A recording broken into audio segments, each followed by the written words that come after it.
In 2015, director Adam McKay and star Steve Carell gave the world a fast-paced knockoff that hammered home the dangers of greed.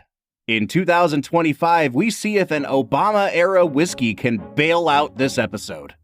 The film is The Big Short. The whiskey is Jack Daniel's 10-year, Batch 3. And we'll review them both. This is The Film and Whiskey Podcast.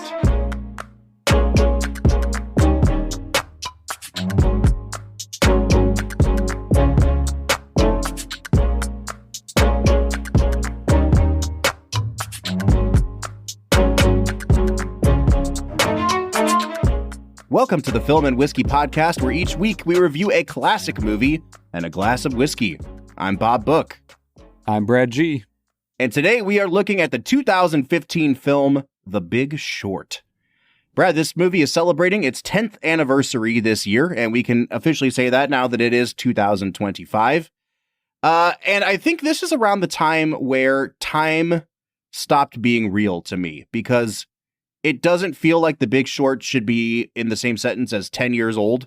Like I remember this movie coming out, and it was like one of the last movies that still made sense to buy on Blu-ray, because it wasn't just immediately on like Netflix.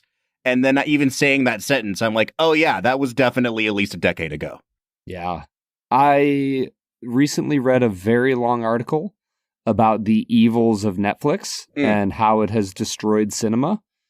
And you're right. It's like simultaneously feels like Netflix has been around forever, and yet like no time at all. Mm-hmm. Yeah, and we've had this happen a couple times on this season where a movie really found a second life on Netflix, and The Big Short was one of them. This was a movie that who released this? Was it Columbia? What was the studio behind this movie? Paramount?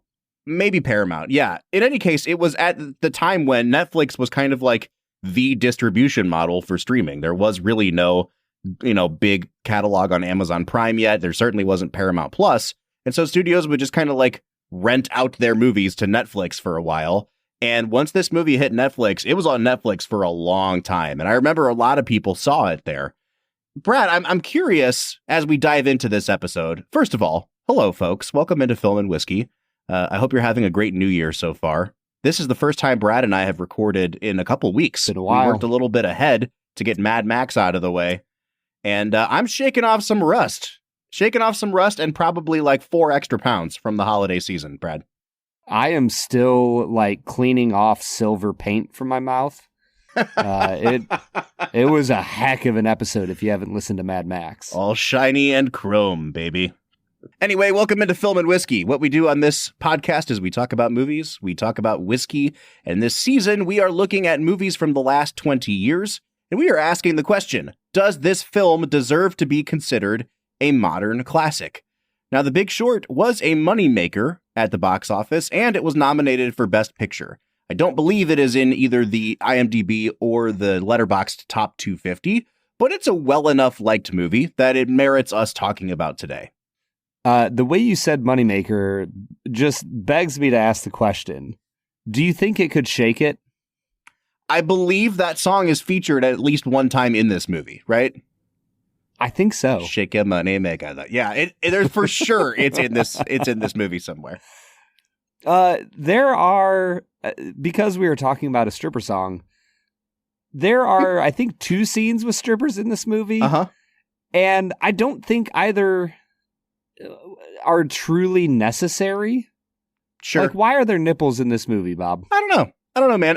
You could ask that question about a lot of things that happen in Adam McKay movies. Adam McKay is the director of The Big Short. This was his first real foray into making, I think, what he would consider himself to be making a like big boy movie. Because to this point, he had been a comedy director and a director of pretty dumb comedies. Like, he's the guy that made Anchorman. He made Talladega Nights. I think he made Step Brothers as well. And so then he pivots into The Big Short, which is his big Oscar play. And at the time, I think critics were willing to go with him into this realm because he was seen as kind of bringing this anarchic energy to a story like The Big Short. And it's definitely still improv heavy. And I think it's definitely still going for some pretty irreverent laughs at points. But it gets them. Wait, you mean that the line, "I'm jacked to the tits," wasn't written? I'm going to say that 8 times today, Brad. The way that you say, "Witness me." I'm jacked to the tits. He says it so high pitched too. It's so good, man.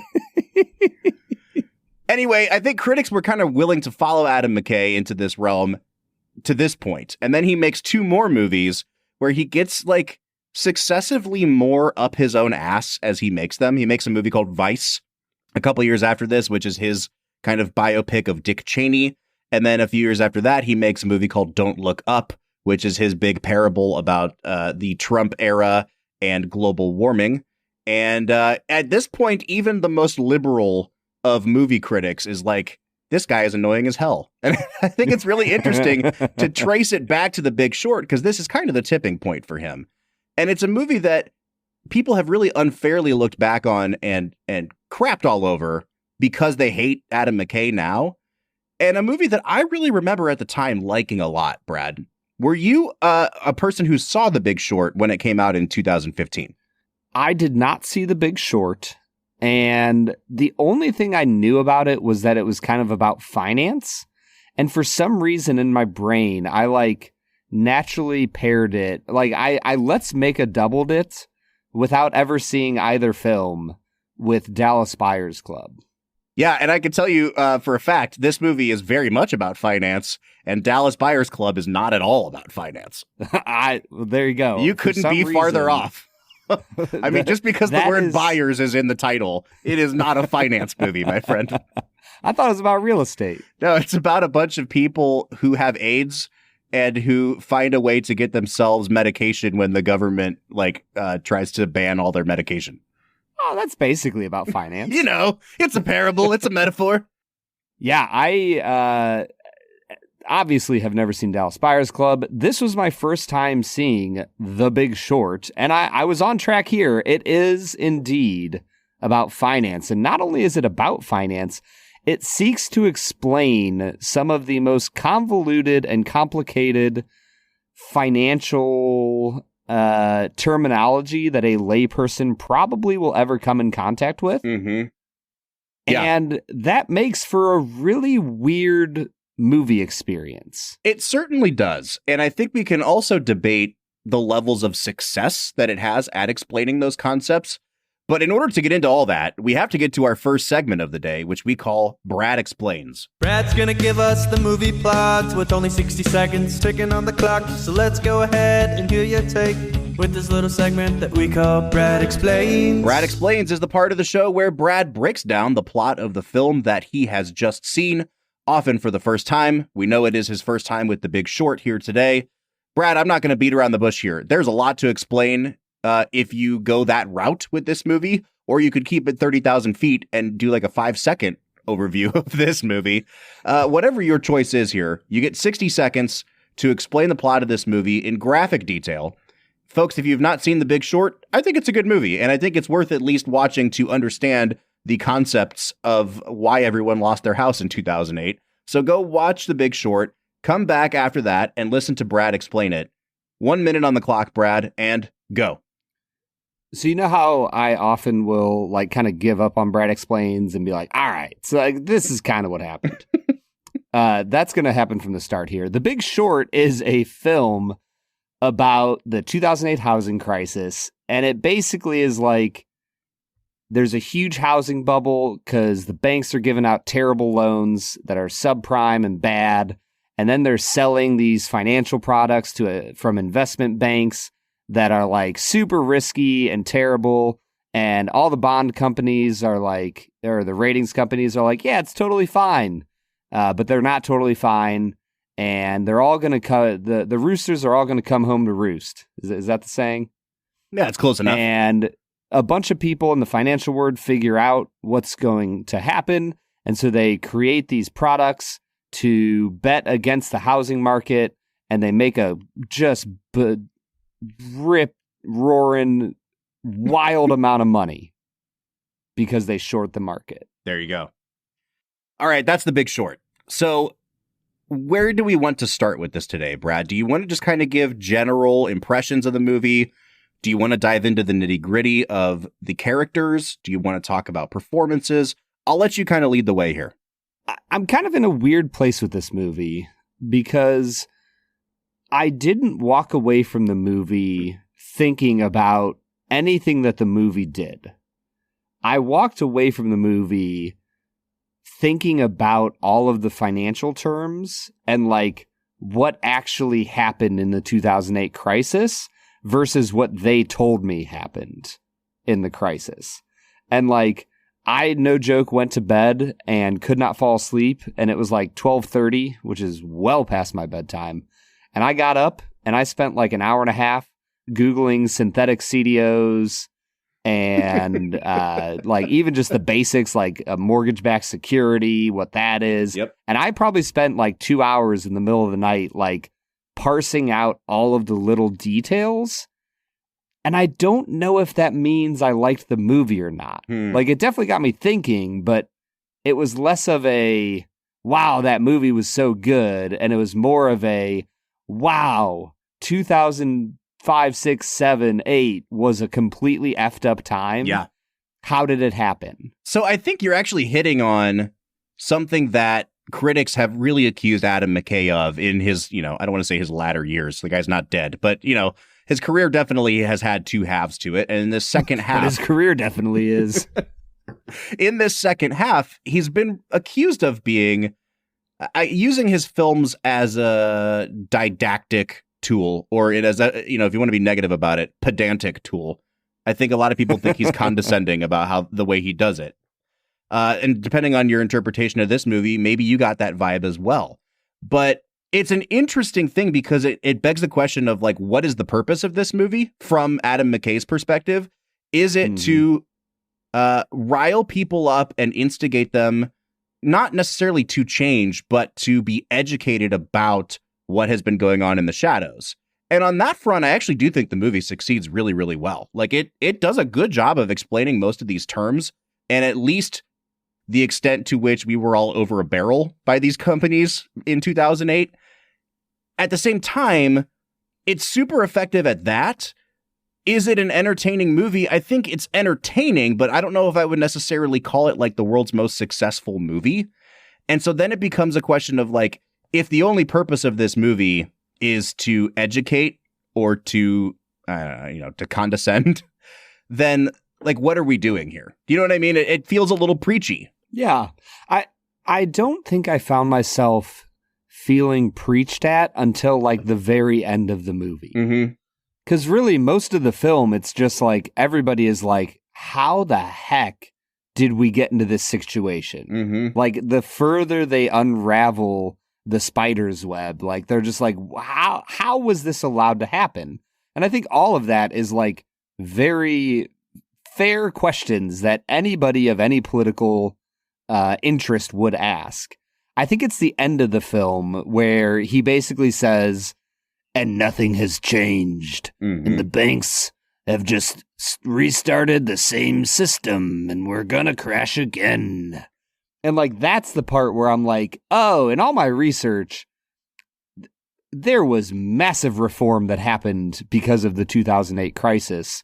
And, all sorts of things have changed to prevent this specific type of housing market bubble to occur again. Yeah, they've still allowed avenues for banks to cheat people, but they're putting some guardrails around it so that it doesn't crash the whole economy anymore, is what it seems like exactly. is happening, And not just the American economy, like right. The worldwide economy. What we're saying is everyone wins now, right? Yeah, everybody wins.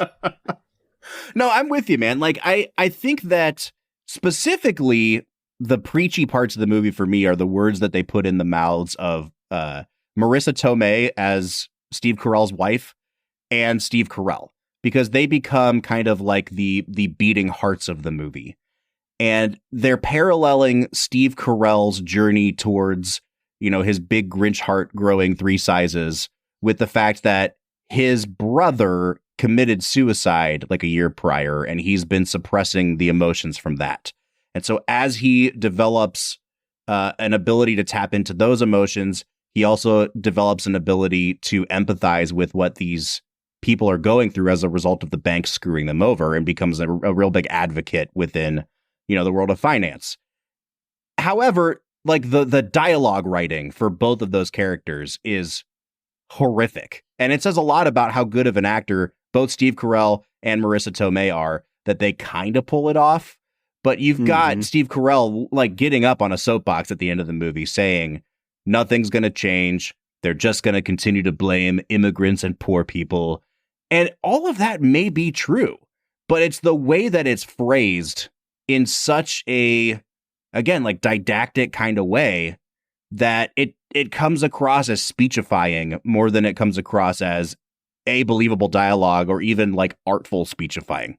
Yeah. And as somebody who often struggles and kind of vacillates between really wanting to think the best of the world and thinking the worst of the world, like this movie just has such a negative view of the human experience, has such a negative view of the world of business as a whole, that it just kind of felt icky by the end of it, in a way that I don't know if it represents reality quite honestly. Yeah, I think fundamentally, like, you have a much more optimistic view on the human race than most of the movies we watch, and probably also me. And I don't think there's necessarily anything wrong with a movie designed to make you feel icky when something is icky and the ick needs to be addressed, right? Like, even the sort of happy ending or the profound colorized ending of a movie like Schindler's List doesn't take away from the fact that whole movie is designed to make you feel a certain way, right? So I think that it's really effective in what it's doing there.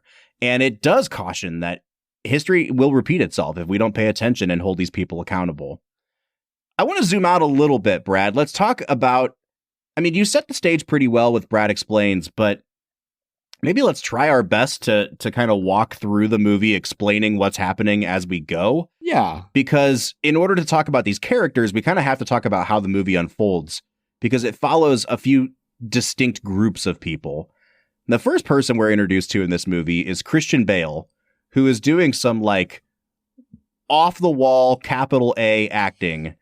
Yes. With a glass eye and I would venture to say that he is trying to project a mild form of autism. Is that fair to say? No, definitely not. I mean, you certainly don't want to accuse people of things, but, and dare I say, Christian Bale is an actor that I really like. And I think when he is on, he's a good actor.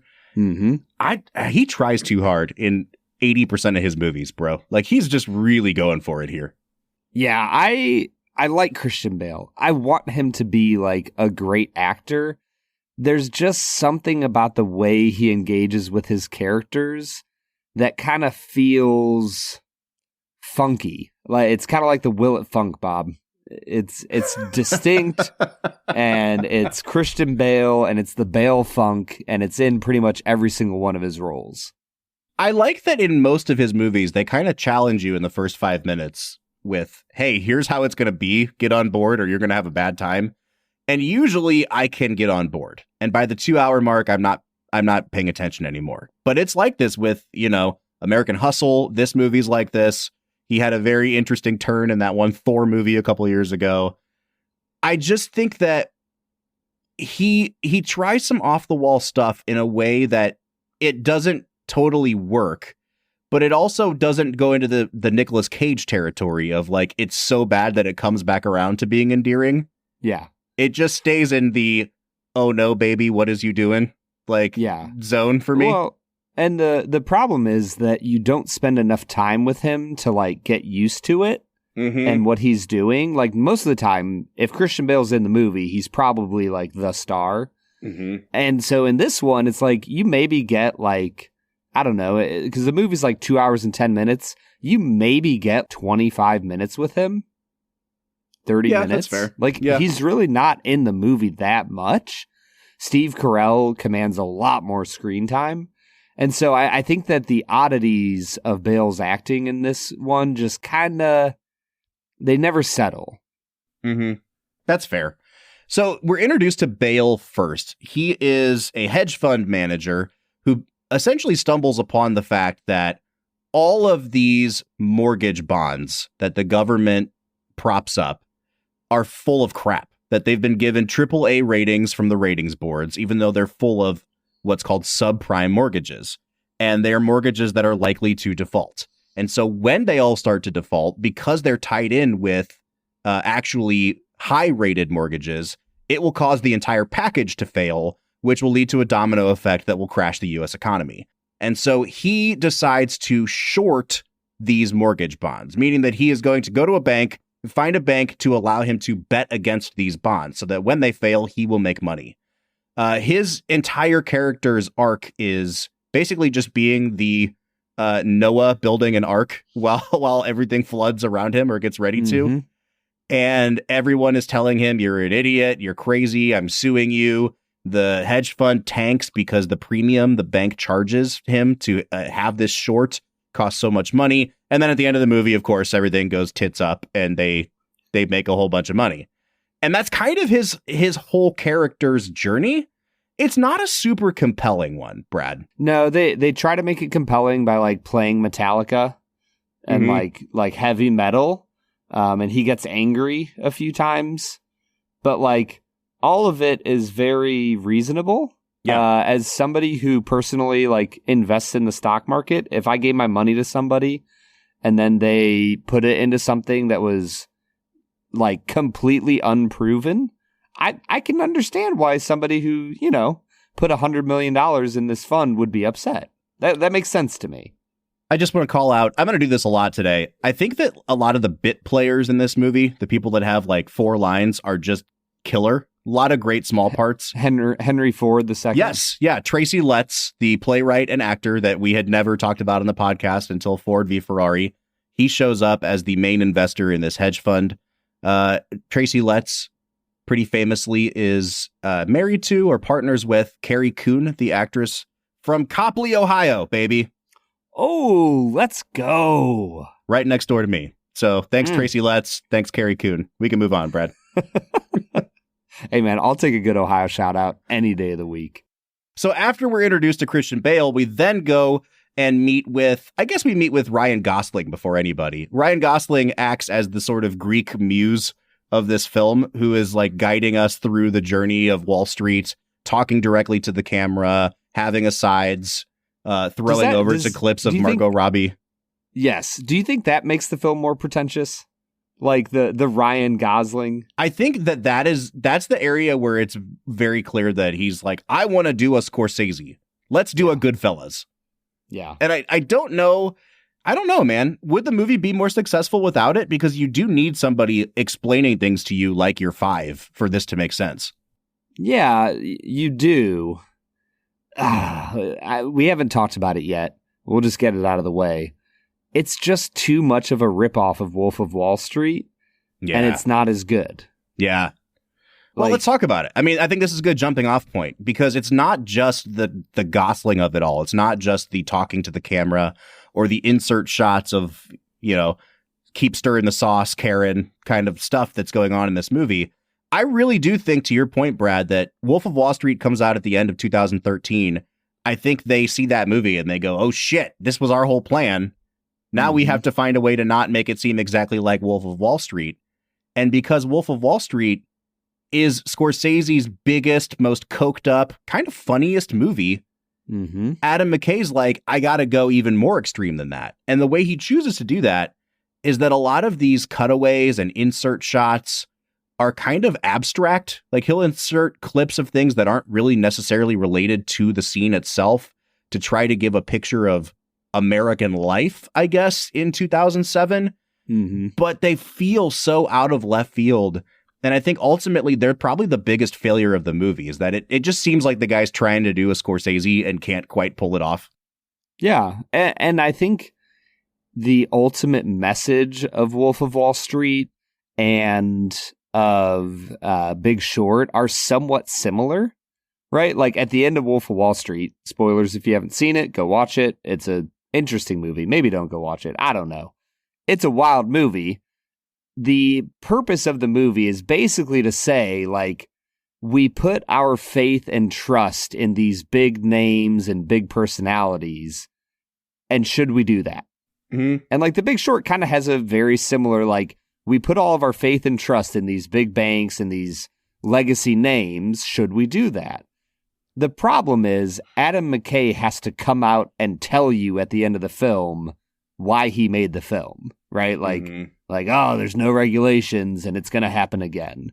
Whereas Scorsese does it so incredibly masterfully with the final scene of Wolf of Wall Street, which I won't spoil right now. But like the way he does it at the end of Wolf of Wall Street is tactful and introspective, and it's going to go over some people's heads, and it's just a brilliant, beautiful way to end a movie. And this one, McKay is just kind of dumping his viewpoints all over the audience. All right, man. I actually think this might be a good spot to press pause. Do you think we should try to finish out the cast, or do you want to come back after the break and go? Let's at least finish out. Steve Carell is playing. It's Eisner in real life. What's his name in the movie? Mark Baum. Mark Baum. And once again, I think a slightly offensive portrayal, if we can be honest here. Like, yeah, it's Steve Carell as Michael Scott, as Michael Scott's idea of what a Jewish person sounds like. Like it's kind of over the top, man. I think it's like if Michael Scott was mean and from New York. Yes. Like that's it. But he's also trying to do a stereotypical Jewish portrayal. And I don't think it's really working for him, man. No, it's not great. But the film follows them as they learn about Christian Bale shorting the market. He runs a hedge fund, and they basically try to mimic what Christian Bale is doing. And then our final group that we follow are two young investors from like Colorado, I think. Mm-hmm. Yep. They're like from out west, and they have made it to the big leagues. They get to New York, find out that they haven't actually made enough money to really make it into the big leagues. And they learn about this shorting investment, and they start investing their money in shorting the market. Yep. Those two young men are played by Finn Wittrock and John Magaro. John Magaro, we will see in a couple weeks here in the movie Past Lives, playing the husband in that movie. He's a fantastic actor. He has a movie that's kind of making an awards play right now called September 5. He, Brad, is from Stowe, Ohio. Oh, just up the road. Dude, we need to get him on the show. Perhaps one of my biggest wish list interviews is just to get him on the show, talk about movies, and talk about Northeast Ohio. Swenson's. Yes, that's the whole interview. It's just us naming things that are regional. Swenson's, huh? Liberties in Solon. I actually think that they are two of the more compelling characters in the movie because they are like these young ingenues, and they have an actual arc similar to Carell. Carell has an arc. The guys in Carell's little fund kind of have an arc. Meh. I think what I like about them is that they end in that place where it's like, we're just in it for the money. And Brad Pitt just like lays the hammer down. Yes. And that's like the only emotional part of the movie that works for me is when Brad Pitt, which, wow, the only part that worked for me was when Brad Pitt was acting. What a surprise. When he just lays the hammer down is like, hey, you're about to make money off of the backs of millions of middle class and poor Americans. Yep. Like, just don't dance about it. It's such a good line. And the scene works because it reminds me so much of Moneyball. It's a Moneyball performance from Brad Pitt. Brad Pitt was doing this thing in the early to mid 2010s where he's like, I'm going to play my roles so subtly that a person who's not a fan of me will just wonder if I'm phoning it in. But he's doing like emotionless acting in Moneyball and in this movie. And in both of those movies, he finally gets to the breaking point where he, either has emotion or you understand why he's the way he is. And in this movie, it's Charlie and Jamie are the two young guys. And you're right. He just absolutely lights into him at the end of the movie, where how's this for a statistic? every time the unemployment rate goes up 1%, 40,000 people die. Like, and then they cut back to these guys, and it starts to really sink in. And I think that where this movie succeeds is that it starts to sink in for everybody kind of at the same time. And they don't milk it into some big, like, string montage. But when they do that freeze frame on Carell's face where he's at the Benihana with the guy and he's talking about synthetic CDOs and then they cut to Charlie and Jamie getting this speech from Brad Pitt. And then you get that big closing montage where people that we've encountered all throughout the movie, like the family that was living in a house where the landlord wasn't paying the rent, like they're out on the street now. And I think that it does a really good job of not overplaying that stuff, because I think it could get too saccharine. It could get too preachy in that regard. And they do a good job of letting you piece together the oh shit moments for yourself. Yeah, 100%. And that, like, that's where the movie should sit, is more in the harm that the whole thing caused. Mm-hmm. When at the end of the day, like, they try to make you feel bad for the guys who just made hundreds of millions of dollars off of this Big Short. And at the end of the day, like, you can only convince me so much that Steve Carell and Christian Bale and these two young guys really feel that poorly for all of the Americans that they just made. You know, they didn't make money off of the Americans. They made money off of the banks. And so it's like, I'm sorry, but I don't buy it. I don't feel bad for you.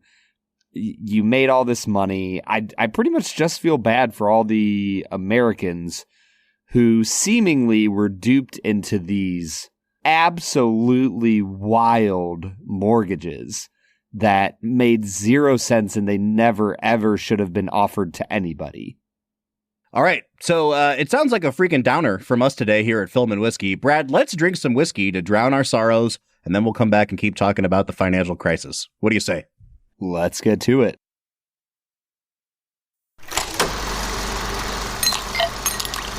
All right, so today we are checking out Jack Daniel's 10-year Tennessee whiskey. This is batch number 3 of the Jack Daniel's 10-year. It was released back in February of 2024. So, Brad, hopefully we're getting a batch 4 coming out in about a month here from Jack Daniel's. It's been a minute since we've tried a Jack Daniel's product on the show, Brad. I think we had one slated for the Oppenheimer show. Did we end up reviewing a Jack Daniel's for that one, or did we pick something else?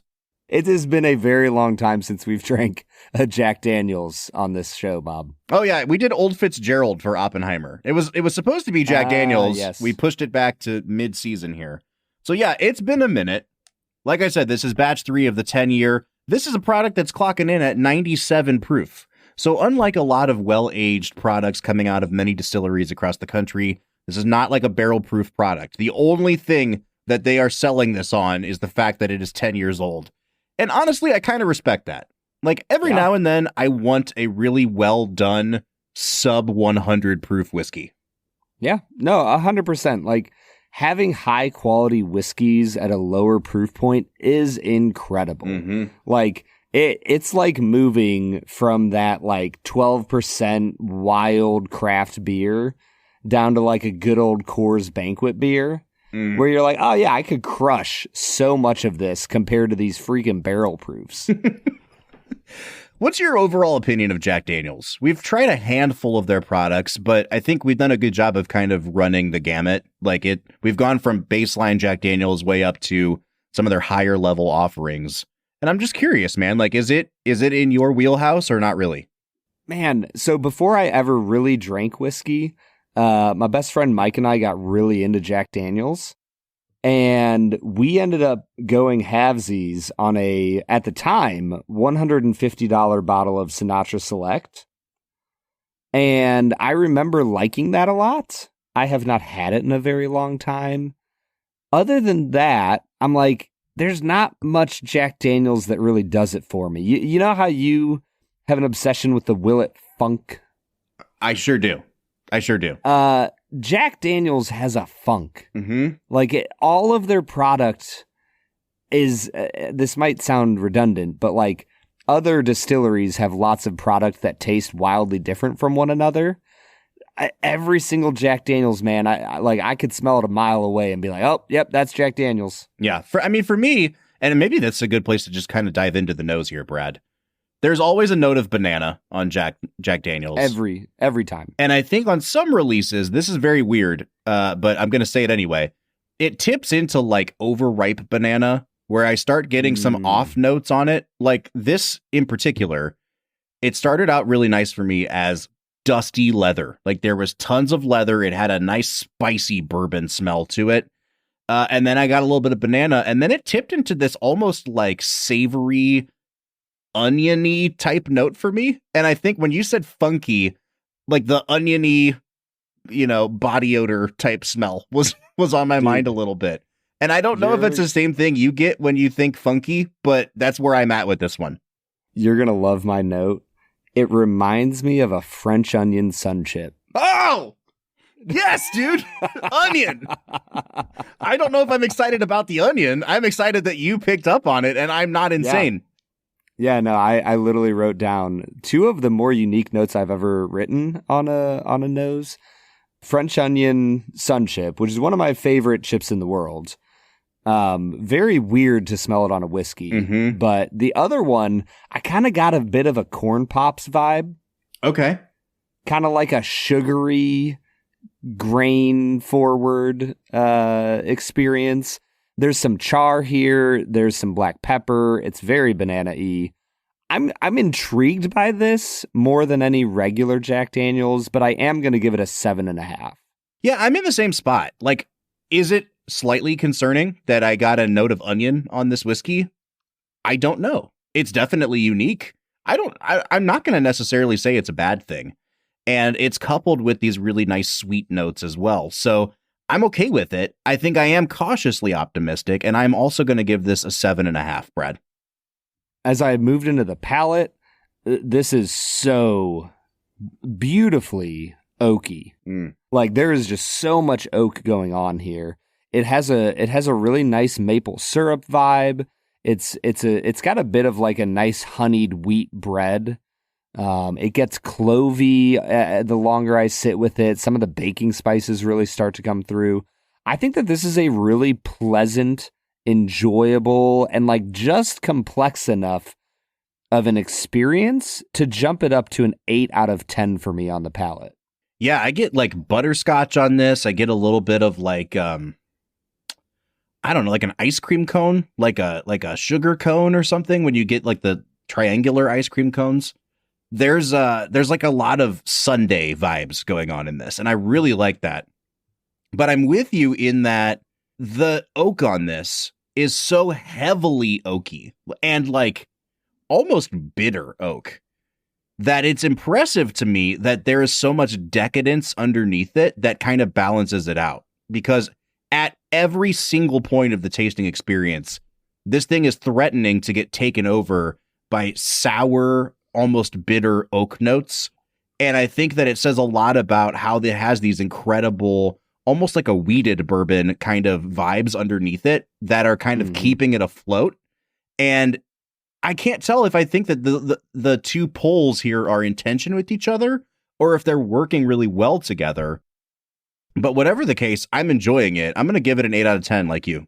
Yeah, and as we get to the finish, the oakiness really takes over for me. It gets a little bit bitter. The banana almost turns into like a little bit of a burnt banana, like you took like a baking torch to it. I believe we call that Bananas Foster, Brad. I'm pretty sure we do, Bob.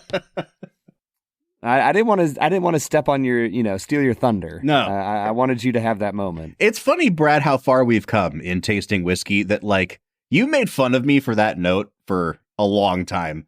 And that is not even remotely the wildest. Like that's a very tame note now in retrospect. We just got onion on this, dude. Purple drank. Purple drank. There's some lemon zest. It just gets sour for me, Bob. It just gets sour. It comes down a little bit on the finish. I'll give it a 7 out of 10. I'm in lockstep with you, man. It actually keeps itself from getting too sour like we've gotten on some toasted bourbons before. And I think that banana it definitely turns into overripe banana. But you know what? Honestly, I, as a dad, have to eat overripe bananas all the time in my household because my children ask me to buy bananas and then they don't eat them. And I don't want to let them go to waste. And so it's like, this is either going to become banana bread or I'm going to power through it right now. And I guess I've just gotten used to the flavor. And you choose to power through overripe banana instead of having banana bread? I mean, I'm not talking like rotten banana, but like if I want to eat a banana and there's no good looking ones anymore, and it's like, well, this is what I'm left with, some spotty bananas. I guess what I'm saying is I'm used to the flavor now. It's not necessarily a turnoff for me at this point. So dude, I'm with you on the 7. I had a post-Christmas miracle the other day. Ooh. Haley made some banana bread, and we had some friends over, and we ate it. And then the next morning, there was like a quarter of a piece left. And I was like, oh, man, like all the banana bread's gone. I'm sad. I only got like one piece. Because it's freaking amazing. Sure. And Haley goes, oh, I made 2. There's another one in the bread drawer. Yes. And dude. Yes. Now, does your wife use her world famous sourdough to make the banana bread? Sometimes. This was not a sourdough recipe, but she still makes the best, like freaking anything in the world. But her banana bread is great. I will say though, her sourdough banana bread is ridiculously good. Well, on that note, let's get into our balance here. Oh yeah, we're talking about whiskey. I forgot. Yeah, not your wife's sourdough. Film and sourdough is our next podcast, Brad. Oh, dude, we should get Carrie and Haley to start their own. I'd be okay with that. So, balance on this whiskey, I think, is fairly well balanced. It never threatens to be an upper echelon Jack Daniel's product that we've had, but it never. Like the floor is pretty high on this too. You know what I mean? Like it's consistently around an 8, and I think I'll give it an 8 out of 10 here.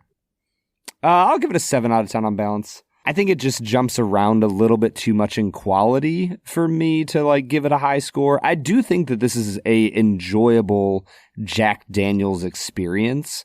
And at $85, I think I'm at like a 6.5 on value.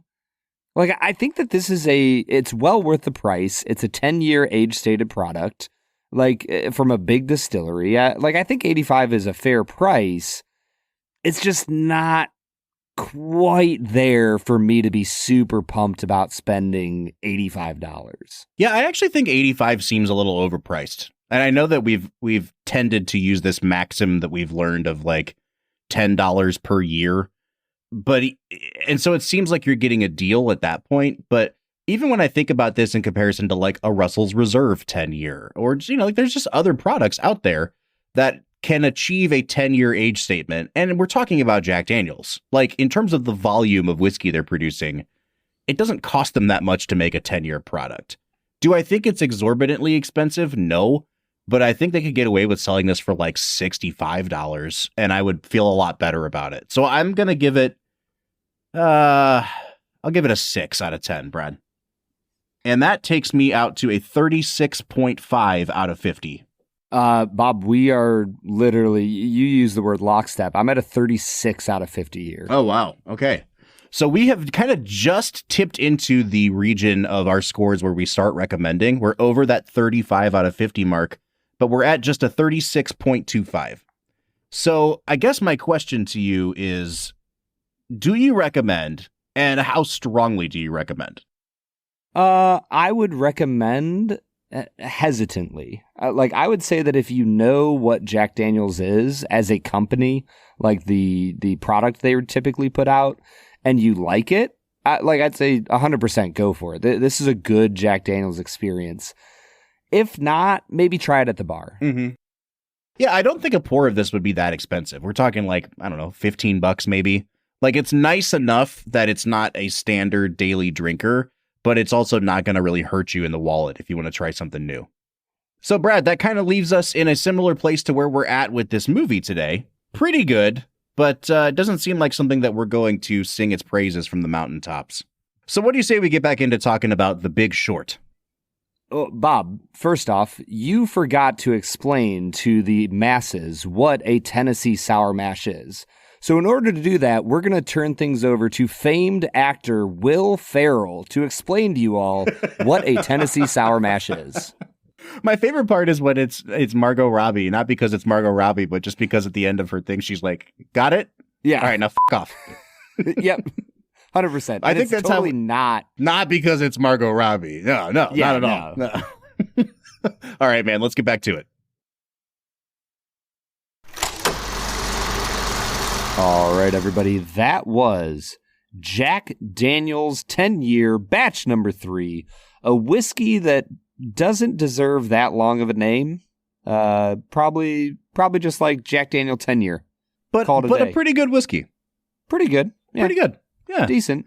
And I feel like, I was going to say, I feel like you think this movie is only pretty good, Brad. So we're in one of those rare episodes where it's like everything is a 7 out of 10, you know? Yeah, basically. Yeah, that's kind of where I'm at, Bob. Well, hey, maybe we can redeem ourselves with our next game, which we call 2 Facts and a Falsehood. Brad is gonna try to stump you, Bob, to all right and what is wrong. 2 facts and a falsehood. 2 Facts and a Falsehood is the part of the show where Brad presents me with 3 items as fact about the making of this movie, one of which is a complete lie. Brad, I'm doing pretty well on the season. I think I've only got 3 losses on the season. So your boy is well above 500 and could afford to take an L if need be today. I would prefer not to, though, so go easy on me. We'll see what happens, Bob. Fact number 1, each of the scenes explaining financial jargon contains an Easter egg. A Monopoly game piece is hidden somewhere on the screen. Margot Robbie's scene contains the top hat, Anthony Bourdain's has the shoe, and Anthony Thaler and Selena Gomez's scene has the battleship. Fact number 2, the real-life Dr. Michael Burry named his hedge fund company Scion Capital after a favorite childhood book, The Scions of Shannara. Christian Bale is seen reading that book in one of the first scenes of the movie.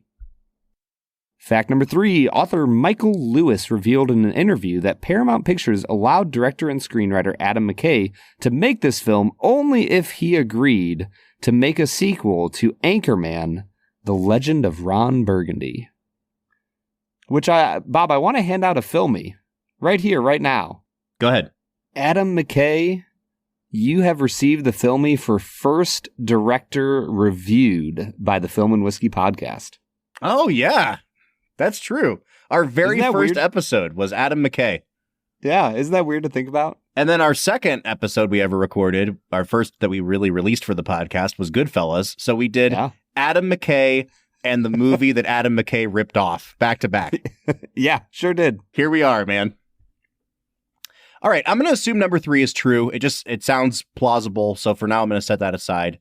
Number 2, I have no idea, but it sounds fairly plausible. Number 1, I'm kind of drawn to, and it's funny because you know how now they make a million variants of Monopoly? I can't remember all of the original pieces from Monopoly. Like, I remember the thimble and the top hat. Is there a battleship in Monopoly? I don't remember this. Yeah. Isn't there a dog? Isn't there a little dog piece too? Yeah, there's a dog, an iron, a battleship, a shoe, a top hat. What the hell is this collection of things? And an iron? An iron. That's how you know something was made in the 1920s and 30s. It's like, well, just like one of the things you do the most is iron things. All right. I'm going to say number 1 is false, but it does sound like something that would be weird for you to pull out of your ass, so I won't be surprised if I'm wrong. I'm still sticking with number 1, though. Bob, I did, in fact, pull that right out of my butt. Yes. You are a winner. Was any part of that true, or did you just completely make that up? I completely made it up. Yes. Start to finish. Is there a battleship piece in Monopoly? There is a battleship piece in Monopoly. Okay. All right, cool. That was the one part that was true. You know what? There is also a battleship in... What's that, Robert? That would be the game Battleship. Ah, yes. So I was thinking of those kinds of ships, and I was like, there's not one of those in Monopoly. Come on. All right, man, let's get back into talking about this movie as much as is necessary to finish out this episode, because I think that we've kind of established what we think of Adam McKay, what we think of the acting in this movie, what we think of the overall success of the film. What is there left to talk about here, Brad? Nothing. Final scores. What'd you think of the random cutaways to celebrities to explain complicated financial things? I liked them. They once again feel like a ripoff from Scorsese. I think that the thing I was most confused about and still don't totally understand is the synthetic CDO. That is a wild thing. And I understand the idea of the banks betting that what Christian Bale and the others are betting will happen won't happen. Like they're betting against what they're thinking is going to happen. But the actual mechanics of how they did it is the part that I'm still I don't know if I understand. I think what's happening. That particular scene in this movie is probably the most poorly paced scene in the movie, because it's supposed to be the real tipping point. And there's a line that Gosling has as narrator, because you're sitting in this Benihana watching Steve Carell talk to this CDO manager. And it is slowly revealed, because this guy is such a big pompous douche, that we're not even talking about betting on mortgages anymore. There is a mortgage insurance market that is being bet on that is actually 20 times bigger than the mortgages themselves. And because there is so much kind of shady betting going on these things, that if these underlying bonds fail, it's going to be 20 times bigger of a fallout than we could have possibly imagined. And they were already imagining it was going to tank the American economy. And so Gosling says something like, if the CDOs were the match and these tranches or whatever were the fuse, then the synthetic CDOs were the atomic bomb. But it's so much information so quickly after you've already been kind of struggling to keep up that it becomes such an avalanche of information for me that I almost, my brain almost is just I can't follow this anymore, dude. I know this is bad, but I can no longer grasp the gravity of how bad this is. And I know how it ends. So I guess this is the thing that tipped us into financial crisis. But yes, and that's the problem with the movie, is that it strives to not lose you in the jargon, and then it does. And because, like you said, I didn't think of it before, but because the outcome, it's kind of well, I'm here for the technical stuff. I know what happens. I know the devastating impact that this event has on America. What I don't know is the technical elements of what's going on, and you've been trying to tell me these technical elements the whole freaking movie. And so now you've just spun it out into oblivion, and it's chaos and a maelstrom, and I don't understand what's going on. And so the rest of the movie, I was just sitting there going, what the heck is a synthetic CDO? Yeah, man. Not, oh my gosh, look at the impact that this event is having. The Big Short is one of the all-time great YouTube clip movies. When I'm scrolling through YouTube Shorts, it comes up a lot. But even if you just type in The Big Short clips, every good scene in this movie is on YouTube, and it is perfectly structured for 6-minute clips where you get an entire financial term explained to you with an appearance by Margot Robbie or Anthony Bourdain or whatever. And you get, all the characters at the end going, oh my God, this is going to be so bad for the economy. And then the clip's over. And I think that seeing the movie again strung together with all those clips in its totality this time through made me kind of wonder how this works as a movie instead of just as short lessons that you could watch on YouTube. And I've never really had this experience. We've had a couple movies where I've talked about the YouTube ability of the movie, but this almost is like an online training module of a movie. And I think it works better in 8-minute chunks than it works as a 2-hour movie. Yeah, 100%. And a lot of those individual scenes are great and interesting and funny and informative and dreadful and all of these things. I don't think that the sum of all the parts is greater, or the whole is greater than the sum of the parts. Like, the whole is lesser than the sum of the parts. You know what I mean? Mm-hmm. Brad, I think this is a really good spot for us to get into our final segment of the day, which we call Let's Make It a Double. We're near the end of the episode, so thanks for listening to the Film and Whiskey Show. Let's pair another film with this one, even if it's a struggle. It's our final segment of the day, now let's make it a double. Let's Make It a Double is presented by Blackwood Distilling Company. It's the part of the show where we pick a movie to pair up with this one to make the perfect double feature. Brad, the reason I said I think this is a good time to get into Let's Make It a Double is because at the end of the day, as much as this movie mimics Scorsese in a lot of ways, I actually think the person that Adam McKay is ripping off the most is the documentary filmmaker Michael Moore. Do you remember when Michael Moore was a thing in like the mid-2000s? He had that movie that he made about George Bush, Fahrenheit 9/11, and it was a documentary that made $250 million at the box office. Like, it was a big deal. And he got booed off stage, I think, at the Golden Globes that year. Like, it was a crazy time to be a documentary filmmaker. Michael Moore does a very particular kind of documentary, which I don't think you can really even call documentary. He takes real life people and puts them in manufactured scenarios as his way of proving a didactic point about something. And so Fahrenheit 9/11 is a lot more archive footage, but he made a movie called Sicko a couple of years after that kind of tackled the healthcare crisis in the United States. And one of the big centerpieces of that movie is a lot of victims' families from 9/11 were denied medical care for the victim on site.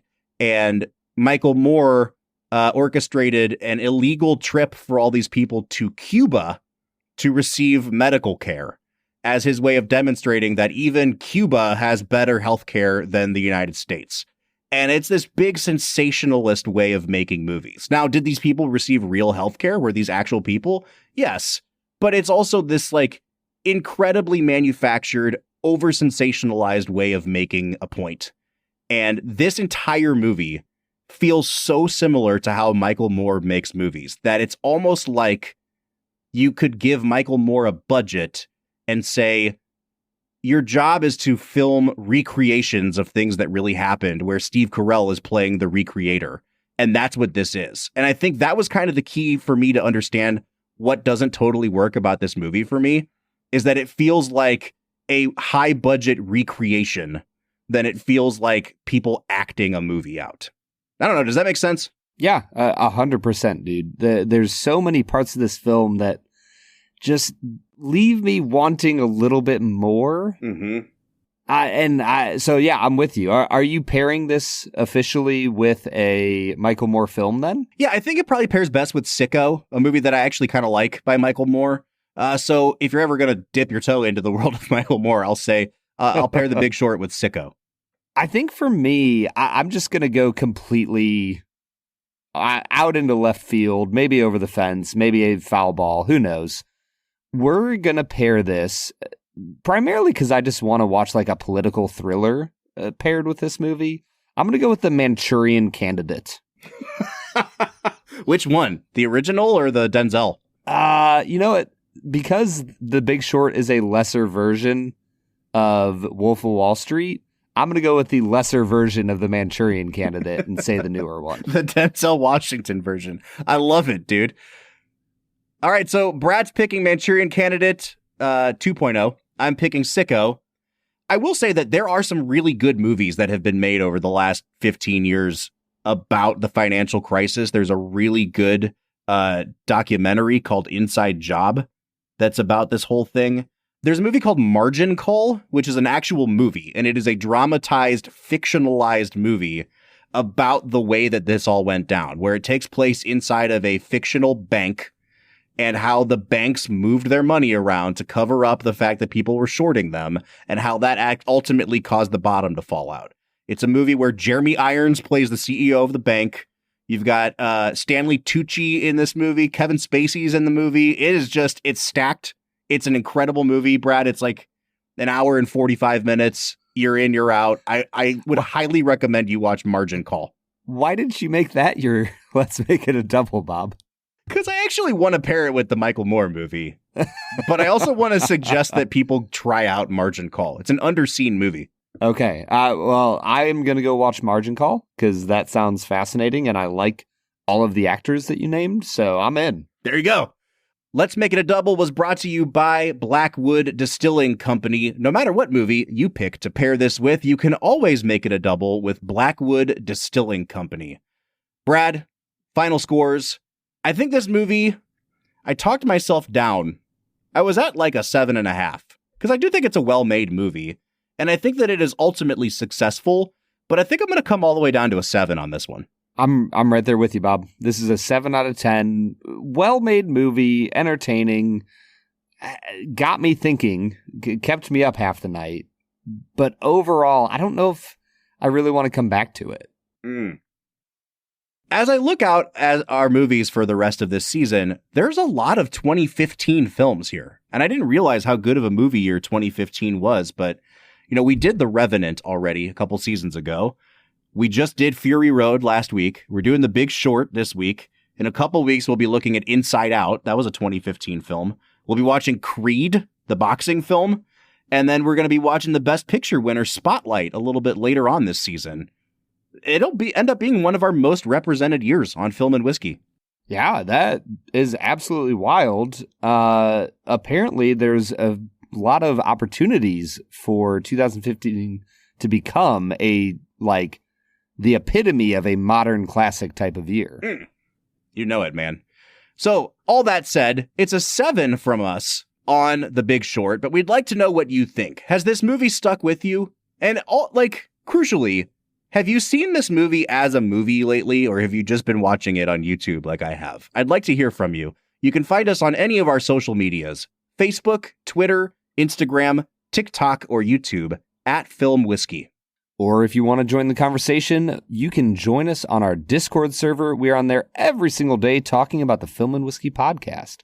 So if you want to join the conversation, there's a link at the end of every single one of our show notes. I talked earlier about the Ohio native John Magaro and how he is in one of my favorite movies of all time. We're going to be watching that movie next week. It's 2023's Past Lives. Brad, I am freaking pumped for this one, dude. Let's go, dude. I am very, very excited to watch this on a normal size screen that is not the back of an airplane seat. So join us for Past Lives next week. But until then, I'm Bob Book. I'm Jack to the tits! And we'll see you next time.